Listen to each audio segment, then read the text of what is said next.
The relations of the posterior fossa are the quadrigeminal cistern and the tentorium in the superior part, the occipital bone in the posterior part, cranial base and interpeduncular cistern in the inferior part.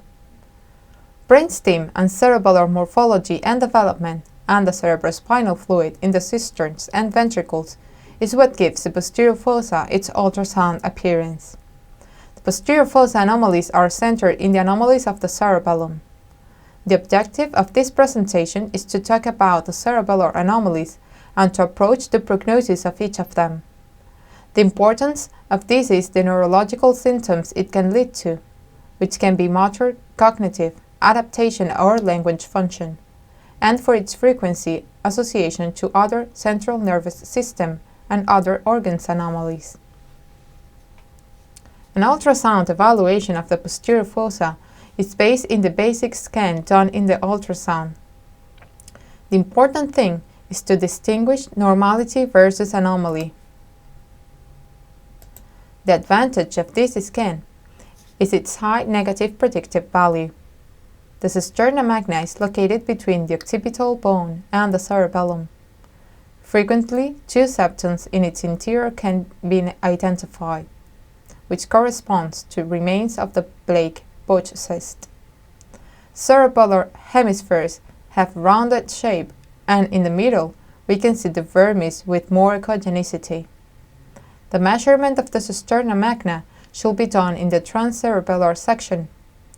In occasions, we can see the fourth ventricle in front of the vermis in the midline. The objective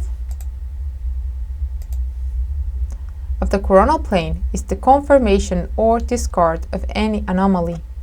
The coronal and sagittal plane should be done every time an anomaly is suspected.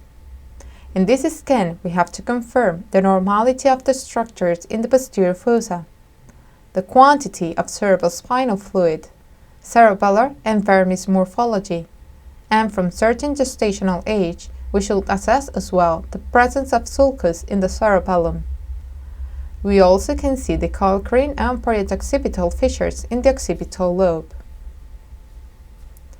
The sagittal plane is the most demonstrative, defines anomalies taking into account the morphology and measurements of the vermis. Here we can see the posterior fossa with the cerebrospinal fluid, the vermis in its interior, cisterna magna, fourth ventricle, brainstem. So the morphology and relation between brainstem and cerebellum can warn us of some pathologies. We also should focus on the presence of fastigion, which is the cleft of the anterior part of the vermis, as well as the presence of anterior and posterior commissures. In this section, we can measure the vermis height, the anterior-posterior diameter, estimate the relation between superior and inferior part of the cerebellum, and measure the tegmentovermian angle. Tegmentovermian angle should be inferior to 18 degrees. It is considered significant when it is superior to 45 degrees, and it corresponds to the angle formed by two lines, one through the brainstem posterior wall and the other through the anterior wall of the vermis.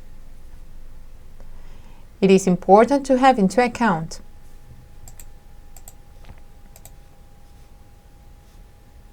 that the vermis hasn't been developed in first trimester, and that the perforation of Fluschka and Megendi foramina can be delayed, without being pathological, which can produce a vermis rotation. In these cases, we must ensure that the morphology and size of the vermis is normal. This delay of perforation is considered physiological and is not associated with any pathology.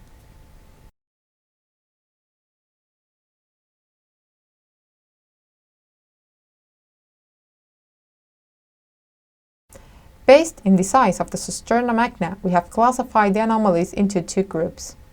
The first group will be those that have a cisterna magna or posterior fossa superior to 10 mm. The second group will be those with normal posterior fossa measurement but with morphological anomalies. And the third group will be those with reduced or obliterated cisterna magna. This is known as Arnold-Chiari syndrome, which is accompanied with neural tube defect, in which the cerebellum is introduced in the foramen magnum due to the pressure produced by the spina bifida. In first place, we are going to describe those anomalies of enlarged posterior fossa, the ones which exceed the 10 mm of anterior posterior diameter. We are going to explain the anomalies in the three planes: axial, coronal, and sagittal. In this case, we see at 27 weeks, pregnancy, an enlarged posterior fossa with excess of cerebrospinal fluid. It is necessary always to assess as well the other two sections. In an axial section, we also should measure the transverse diameter of the cerebellum, which is normal. In the coronal and sagittal section, we can see the normal morphology of the cerebellum, vermis, and hemispheres, surrounded by cerebrospinal fluid. In the middle sagittal plane, we can see the normality of fastigium, commissures, and fourth ventricle, with a normal tegmentovermian angle, without seeing any septum in the cisterna magna. All of this corresponds to a megacisterna magna, which is produced by an increased cerebrospinal fluid in the posterior fossa, so we could establish this diagnosis. We do not see any septum in the posterior fossa, and the normality of the cerebellum morphology confirms this diagnosis. In a Mallinger study, it was proved that the cisterna magna prognosis is favorable most of the times. Nevertheless, in case it is associated to other anomalies, the prognosis will be uncertain, reserved, or unfavorable, depending on the associated pathology. For this reason, we should recommend a neurosonography every 3 to 4 weeks, and beware of the signs that could modify the initial prognosis, as is the detection of anomalies or detection of abnormal cortical development, having into account that 12% of the associated anomalies will not be detected. In this other case, we see a pregnancy of 20 weeks. In the axial scan, we see a separation of the cerebellum hemispheres, with no visualization of vermis, and an enlarged cisterna magna. As we mentioned before, it is necessary to assess the coronal and sagittal sections as well. In the coronal scan, we can confirm the reduced size of the cerebellum and vermis, with an altered morphology, without seeing any other alteration. In the sagittal scan, we can see the ascent and rotation of the reduced vermis, without seeing the normal characteristics of the vermis. We cannot distinguish the fastigium nor the commissures. We can also see an increased tegmentovermian angle of 77 degrees. This data coincides with Dandy-Walker malformation. Here we can see the morphology of the vermis, which is present but with minimum expression, and the different criteria for diagnosing Dandy-Walker malformation. In all cases, we have to confirm the definitive diagnosis through autopsy, which is considered gold standard. The prognosis is essential in the counseling and information given to the parents. With frequency, is associated to other malformations of central nervous system and other organs, being part or not of genetic syndromes. The majority of cases, until 96% of cases, are suitable for placing a ventricular peritoneal shunt after birth. As a global prognosis, only 30% of Dandy-Walker malformations will have a normal neurodevelopment. As prenatal prognosis factors, it is considered that associated intracranial anomalies and the presence of complete vermis lobulation will determine the prognosis and the possible neurological development after birth.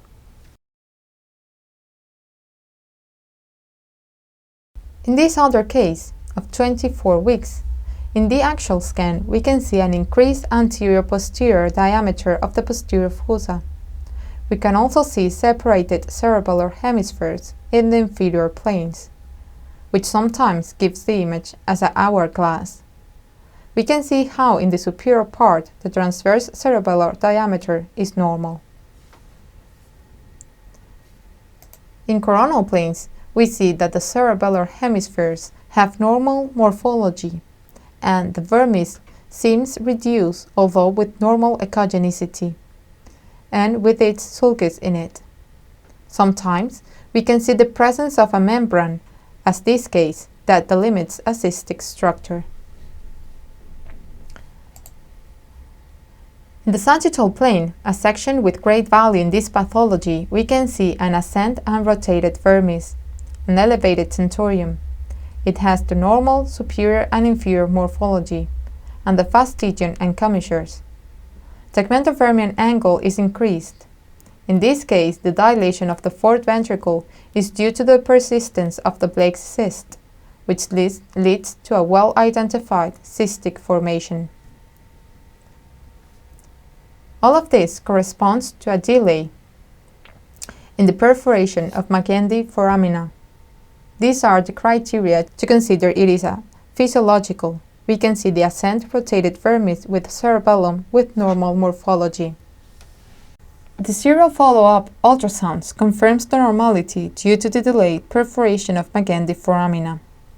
In this case, the follow-up since 23 weeks till 29 weeks confirms the normality, with the recovery of the ascent and rotated vermis, and the normality of tegmentovermian angle.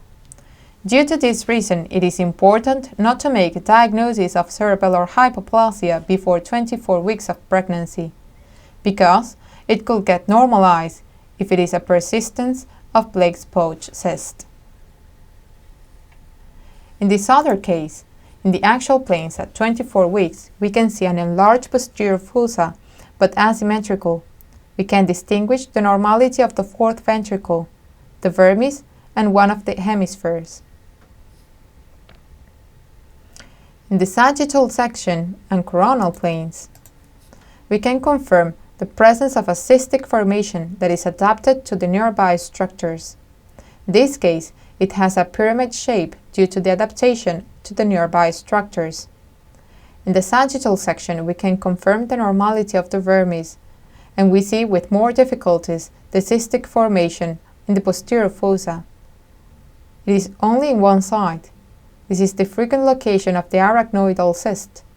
30% of cysts are located in the posterior fossa. In this case, we should make a follow-up every 4 weeks to detect the possible complications related to hydrocephaly, which can be progressive and compressed disc structures, or the presence of pericystic or intracystic hemorrhage that could compromise the neurological development. It is also important to monitor the cyst growth and see if it generates mass effect on nearby structures. Although the criteria for differentiating these 4 types of posterior fossa pathology have been well described and are well known, regarding the practical point of view, sometimes it is difficult to establish a differential diagnosis. In this study, designed by Suthill, done to correlate the ultrasound and necropsy findings, it was found that all abnormality of the fetal brain are well correlated except for Dundee-Walker malformations or variants. In this other study, done 6 years later, it is proven the lack of correlation between ultrasound findings and necropsy regarding Dundee-Walker malformation, and it even recommends to inform the parents that there could be the case where this malformation is not confirmed in the autopsy. Currently, it is considered that having passed 10 years since the result of these studies, and with the technological improvements in ultrasound and MRI, and having eliminated the differential diagnosis with Dundee-Walker malformation variants, considering that the delay in the perforation of Magendie and Luschke foramina can be physiological phenomena, still there are cases where the differential diagnosis is hard to make. a certain diagnosis is almost impossible. We could have, as this case at 27 weeks, the controversy in diagnosis. And if you show this case to different specialists, they will all think in different diagnoses. These are cases where there is difficult to coincide. For this reason, it is important to have the ultrasound findings that will lead us to differential diagnosis, based in the morphology of the posterior fossa and the size and rotation of the vermis and elevation of tentorium. These are the different findings that will help us with the different diagnoses. As we can see, for example, Dandy-Walker malformation is defined by a posterior fossa of more than 10 mm, with U morphology, with a non-measurable cerebellar transversal diameter, with separate hemispheres, reduced vermis height, apparent absence in cerebellar lobulation, and a tegmentovermian angle of more than 45 degrees.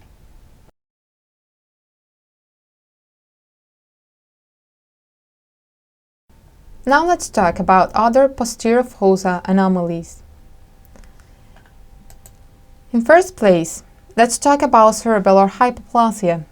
It is defined as a reduced cerebellar transverse diameter and an abnormal cerebellum. It is a 20-week gestation with a globulous morphology and a diameter of 15 mm, inferior to what corresponds for its gestational age. Generally, this cerebellar hypoplasia is frequently associated to other anomalies and genetic syndromes. It is important to perform a detailed neurosonography to confirm the presence of these anomalies. In this case, there was a retromicrognathia. In all cases, it is important to check for other central nervous system anomalies, especially an abnormal brainstem, to rule out a pontocerebellar hypoplasia. In all cases, being associated to other anomalies or not, there is a severe and poor prognosis. In this case, at 22 weeks, there is hemispheres asymmetry, diagnosed as unilateral hypoplasia. MRI informed that it was associated to a hypoplasia of the superior left part of the vermis. The prognosis in these cases are also unfavorable. Cerebellar hypoplasia or vermis hypoplasia have impairment of psychomotor functions. Neurological impairment is frequent almost in 74% of cases, and although it improves its evolution, the majority will have cognitive impairment. In this other case, we have a cerebellum with abnormal anatomy. We can see the continuity of the sulcus of the hemispheres, associated to abnormal vermis. This is rhombencephalosynapsis, with poor prognosis. The anterior vermis is absent, and the posterior vermis with abnormal morphology. The reduction in size of the cerebellum can also be due to destructive lesions, such as ischemic, hemorrhagic, or infections. In the next two slides, I'm going to show you the basis to diagnose the different pathologies of the posterior fossa and the prenatal management. As we mentioned before, the diagnosis suspicion is made at 20 weeks scan, in which we should include the measurement of the posterior fossa, anterior-posterior diameter, cerebellar transversal diameter, and the morphology of the cerebellum. If this is normal, it is important to repeat this assessment at the third trimester scan. If it is abnormal, a neurosonography should be made. If this is abnormal, we should assess all the different structures, and in this case, the posterior fossa, to make a diagnosis. The next step consists in performing all the study, which consists in detailed morphological ultrasound, echocardiography, karyotype or array, to classify it as non-isolated, part of a syndrome, or isolated by exclusion. After this, we have to approach a prognosis, favorable, uncertain, or unfavorable. We must take into account that array can detect relevant deletions when a karyotype is considered normal, and that when diagnosing an isolated anomaly, there could be some non-detected anomalies. the false negative rate is estimated between 12 to 15% of cases. We mentioned before when describing each pathology which had an uncertain, unfavorable, and favorable prognosis. The ones considered uncertain will have some degree of cognitive impairment. In any case, the necropsy is the one that will give us the definite diagnosis, which is important for future pregnancy and its risk of recurrence. To end, one of the main challenges regarding the posterior fossa anomalies is to establish the differential diagnosis between the different types of anomaly, because each of them will have different types of neurological impairments.